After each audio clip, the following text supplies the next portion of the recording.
Yo, what's up everyone, and welcome to my channel. My name is Chris Contagious, and today I'm going to show you guys my best Greater Rift solo pushing build.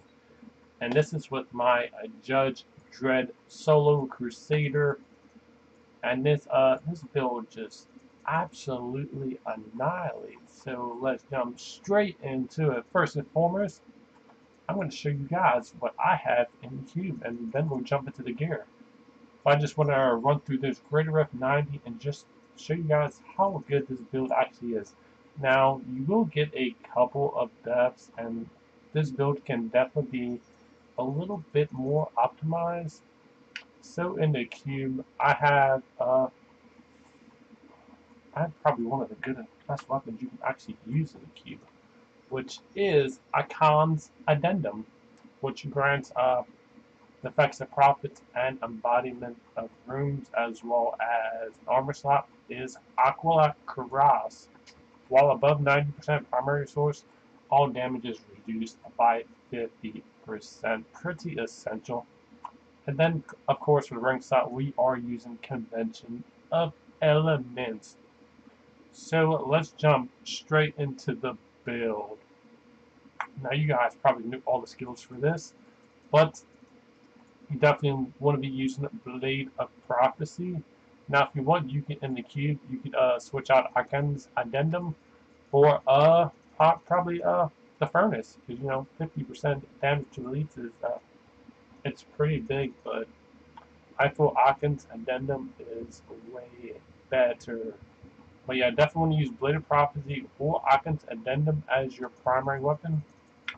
And of course, your shield, Frider's Wrath, you gotta have strength, crit hit chance, of course, condemn damage.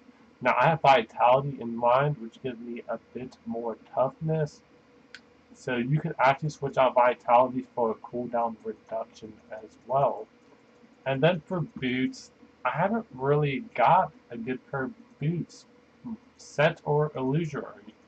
So this is actually the best pair of boots I have, and I'm only using it because got max movement speed as well as physical resistance. So max strength and bite, so it's pretty nice. As well as my pants is strength bite, and of course regen life per second, along with fire resistance. Get resistance wherever you can on each piece of your armor.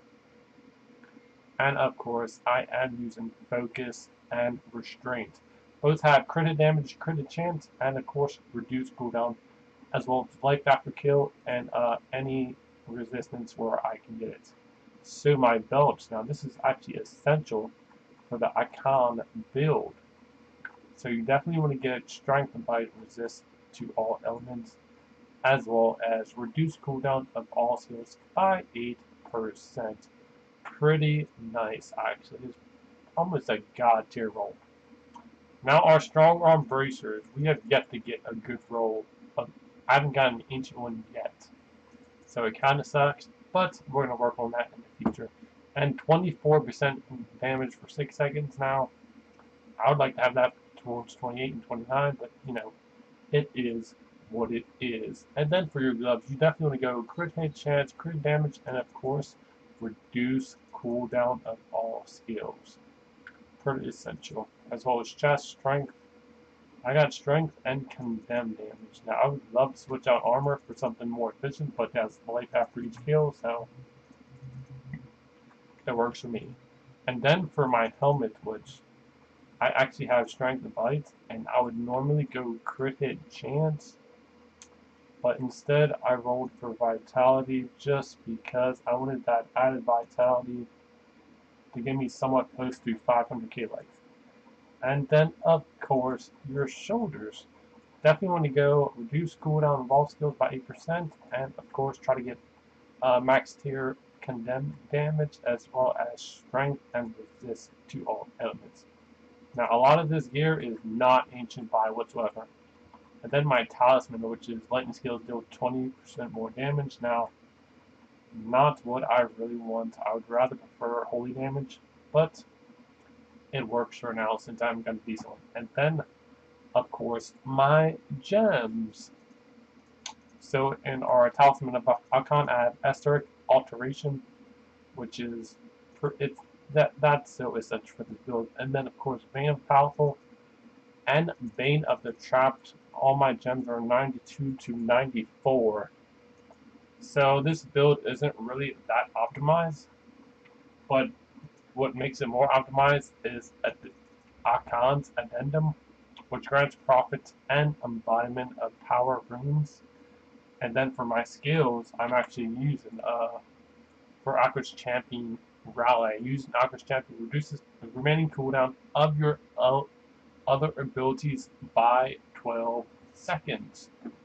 So this is actually really good. So I have 3 runes for Aqua's Champion.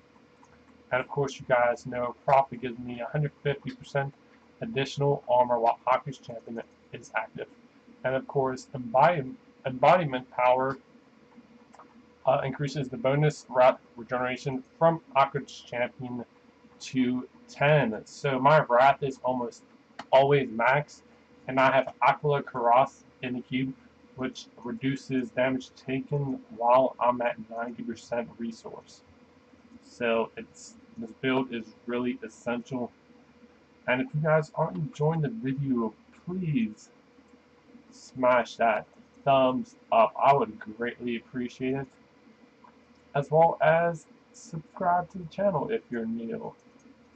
That would be so much appreciative. So in this build, I did die a couple times to turn this GR90, but that's to be expected. You're always gonna come against elites with just an unexpected AoE effects, which it can be hard to survive even with that. So you definitely need to watch out, especially ones with reflective damage. I do really bad against those ones. And then with lightning, I know my lightning resistance is lower than I want it to be. So eventually in the future, this build will become fully optimized. So yeah, but right now we're going to eventually try to push up to the hundreds. We're only perking at 850, which I was 848 during this video. And my cooldown reduction is only at 51, and you definitely want it around 56. So I have 5 or 6 seconds where I'm just going in circles trying not to die or take too much damage.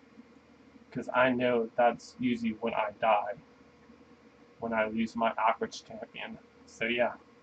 So thank you guys for watching, and have a great and wonderful day, and enjoy the rest of the video.